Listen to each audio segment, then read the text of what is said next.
शाम के 4 बजे हैं। किससे बात करूं?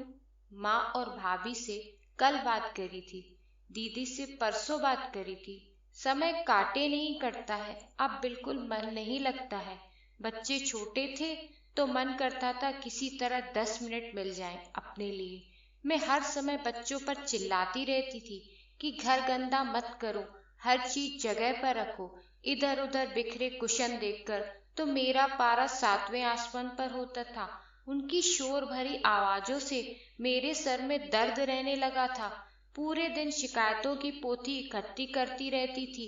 जैसे ही शाम को सुमित घर पहुंचते, एक कप चाय सर्व करने से पहले शिकायतों का चिट्ठा परोसती। कभी उनका मूड ठीक होता तो वो कुछ ना कहते, पर कभी तो बच्चों की अच्छी क्लास लग जाती थी।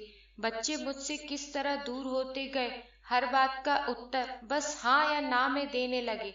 अपने कमरे से फिर निकलते ही नहीं थे। सुमित भी ऑफिस से आकर खाना खाकर तुरंत सोने लगे। मुझे घर में अब शांति अच्छी लगने लगी थी। हर चीज जगह पर रहती थी।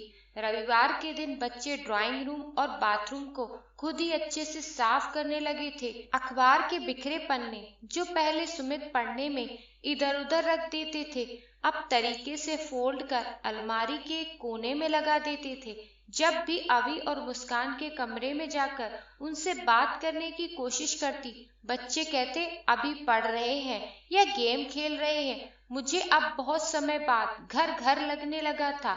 सब मेरे हिसाब से चलने लगा। सुमित भी ना खाने की कुछ फरमाइश करते थे तो काम मेरा जल्दी निपट जाने लगा। अपनी सहेलियों के बताए सीरियल में देखकर खुश होने लगी थी। 2 किटी पार्टी भी डाल दी थी ताकि मेरा सोशल सर्कल बन जाए। 2-3 साल इसी दिनचर्या में बीते। अब मुझे अपनी जिंदगी बहुत अच्छी लगने लगी थी। मेहमानों को सुमित कभी घर नहीं बुलाते थे, क्योंकि उन्हें पता था कि मुझे भी अपने लिए समय चाहिए था। अभी और मुस्कान 2 साल के अंतर में 12वीं कर पढ़ने के लिए बाहर चले गए थे। सुमित भी अपने दोस्तों में अब ज्यादा रहने लगे थे। अब बच्चों के कमरे में जब भी जाती हूँ, चादर पर कोई सिलवट नहीं पाती, शोर होता नहीं तो मेरे सर में दर्द भी नहीं होता। पूरे दिन ड्राइंग रूम से गुजरते हुए कुशनों को देखा करती हूँ, बिल्कुल तरीके से सोफे पर सजे रहते हैं, गंदे भी नहीं होते, परंतु सजे सजे रखे हुए मुझे चिढ़ाते हुए कहते रहती हैं कि मेरे चेहरे की रौनक अब कहाँ चली गई है। एकदम साफ सुथरा घर, फिर भी मैं बुझी बुझी हूँ। कोई अब होता ही नहीं कि बात करूँ। इंतजार करती रहती हूँ कि बच्चे घर आए तो कुछ रौनक हो जाए। घर की दीवारें मुझे जेल लगने लगी हैं। हर समय मोबाइल उठा मैसेज चेक करती रहती हूँ। फोन की रिंग या डोरबेल सुन सब काम छोड़कर भागती हूँ।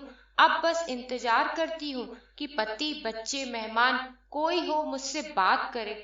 जब दूर दूर तक कोई ऐसी घंटी नहीं बजती तो बार बार टेलीविजन ऑन करती हूँ, परंतु अब उन सीरियलों की आवाजें ही मुझे परेशान करने लगती हैं।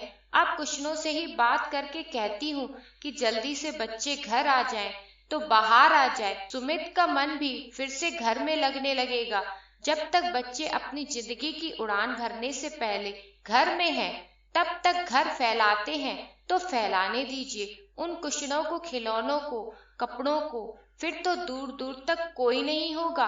रह जाओगी तुम और काशीदाकारी भरे कुशन। आशा करती हूँ छोटी सी कहानी आपको पसंद आई होगी। इस कहानी के बारे में आपकी क्या राय है कमेंट सेक्शन में जरूर बताएं। वीडियो पसंद आया तो प्लीज इसे लाइक करें, शेयर करें, चैनल को सब्सक्राइब करें। इस वीडियो को प्यार से सुनने के लिए आपका बहुत बहुत धन्यवाद।